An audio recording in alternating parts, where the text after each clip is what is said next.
draw, everybody in Australian rules say that that's an empty feeling, but for you, do you feel it would have been an injustice if you hadn't come away from the game with something?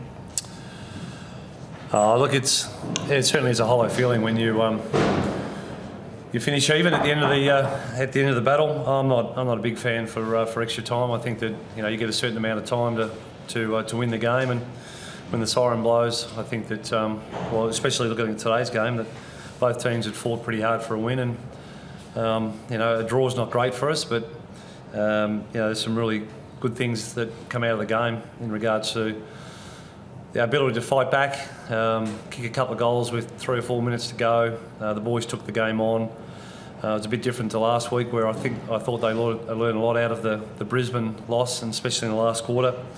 So our players really showed an enormous amount of character to get back into the game and probably nearly steal it in the end. Where did that spirit level come from, do you think, today, Garry?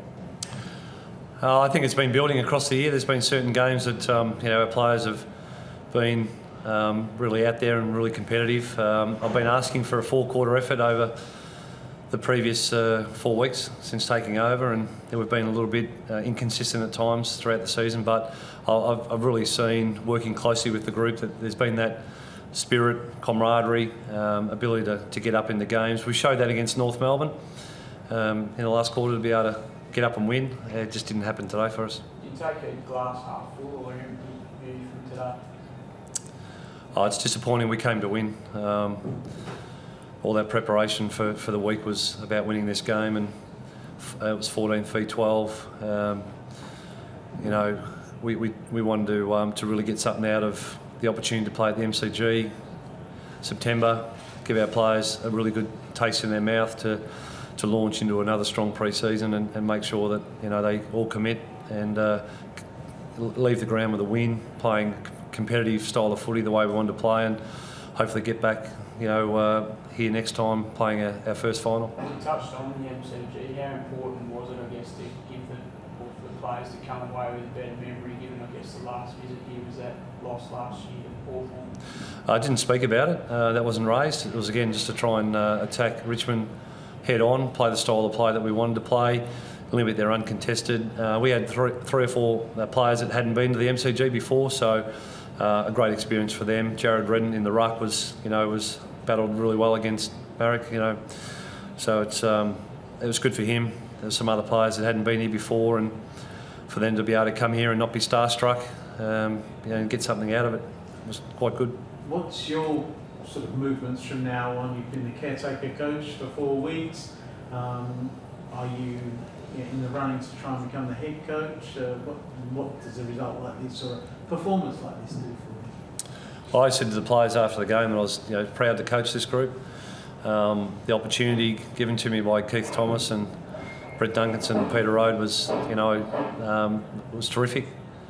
To be able to coach the group over the last 4 weeks and to see their spirit, their character was really pleasing. That's all I really wanted to take out of this experience. It's not to go and throw my hat in the ring. It was just to try and get the group playing a really strong competitive brand of footy, play together, try and get a win for them. It wasn't about trying to take over or put my hat in the ring. So you're not a candidate then? I've still got decisions to make. I've still got some people to talk about. There's a coaching committee, a panel, which is there. It's been formed, so they'll choose the right person. When do you think you'll make a call, would it? I'm not sure, Zach. I'm just trying to get through. Obviously today, post-match, go through all that sort of stuff. I'll probably talk to some people during the week, and I guess that's about the same sort of stage where the coaching group will start to put names together. So what would probably be the determining factor, do you think, as to whether you will or won't put the hat in the ring? It was a really good question, one I probably can't ask. I can say I've enjoyed the experience. It's been great to be able to work with a great bunch of coaches, fitness staff, training staff, playing group. That's been really enjoyable.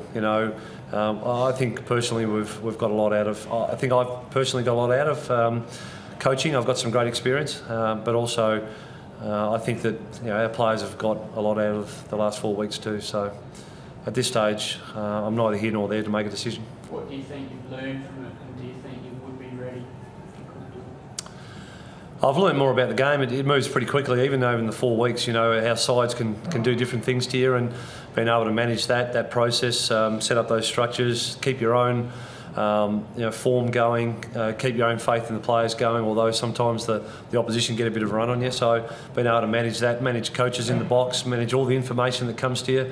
There's screens going everywhere, there's red numbers going everywhere, there's green ones, processing all that information. I've coached in my own right before, but not at this level. It's a lot more intense than, say, coaching a TAC Cup club. But like I said, I've really enjoyed the last 4 weeks, and I really thank the club for giving me that opportunity. Kane, just to you, how would you have described the spirit level of the group today as to other periods this year? Yeah, look, I think it's been really good since Buddha took over the last 4 weeks. There's been a great vibe around the club and amongst the players. We realise that not everyone just gives you a game of AFL footy, so we really focused on making the last 4 games count. And whilst it's really disappointing not to get one win out of those 4, I think the players have learned a lesson that if we come to play and we play the way we want to play, then there's no side that we can't match it with, as we showed today against a pretty good side. Is that something you can take into pre-season now? Yeah, no doubt. I think our best footy all year has been as good as we've played for a number of years, and we've put ourselves in positions to win probably 5 more games, and not get those wins is really disappointing. But on the other hand, we could have easily won 4 or 5 more games, which would have been a lot more satisfying year. So we'll take that in pre-season. How tough was it from a player's point of view today, with obviously the whole Jack Rewalk factor and the whole medal race? Could you sense it out there and the crowd really getting into it? Well, you could sense the crowd getting into it, but I think, as Buddha spoke about, just built the atmosphere and made it a great game to play in. They've got a fantastic supporter base and they make a lot of noise, similar to ours. So we did treat it like a final. It was our final, and the atmosphere was, pretty close to a final. And what about yourself? How's the body feeling, I guess, at this stage of the year and looking forward to next year? Yeah, I mean, it's good to get through a full season and play every game. I guess everyone's feeling pretty tired and weary at this stage of the year, so it's a great opportunity to go away and spend some time with your family and freshen up and look forward to coming back for a big pre-season. How much footy do you think you've got left? No, I'm not too sure, mate. We'll just got 1 more to go and see how I feel this time next year. 1 more on the contract, mate. Yeah. And would you like to stay at the club if you don't throw the hat in the ring? Yeah, no, I've stated that I'd like to stay at the club. It's a great club to work for. It's certainly steeped and proud in its history, and some great people. We're excited about a new coach coming in. I think he can hit the ground running with the people that we've got, with the playing group. So there's great opportunities for that person to come in and really take over and get something out of this group. There's a lot to like about them. I just want to finish Daniel Pearce's job on Delidio today. How would you describe that? Yeah, I think Pearcey's done pretty well in that role. He was sub last week, so he took that on board.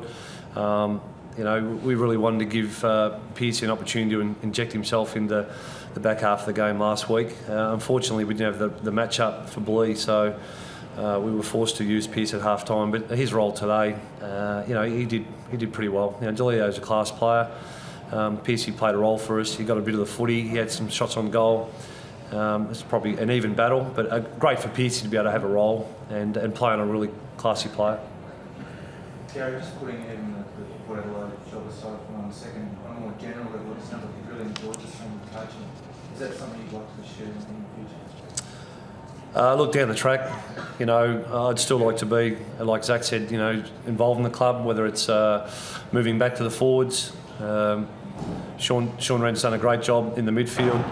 Brad Gotch has been fantastic down back. Daniel Healy's even stepped up and who's head of development, moved into the forward role, and he's done that really well for us. So an opportunity to maybe slip back into the forwards, and if it's not that, it's development. I really like working with younger players and teaching them the game. So to stay at the club, where the club I think is heading in the right direction, would be fantastic for me to be able to continue to work there.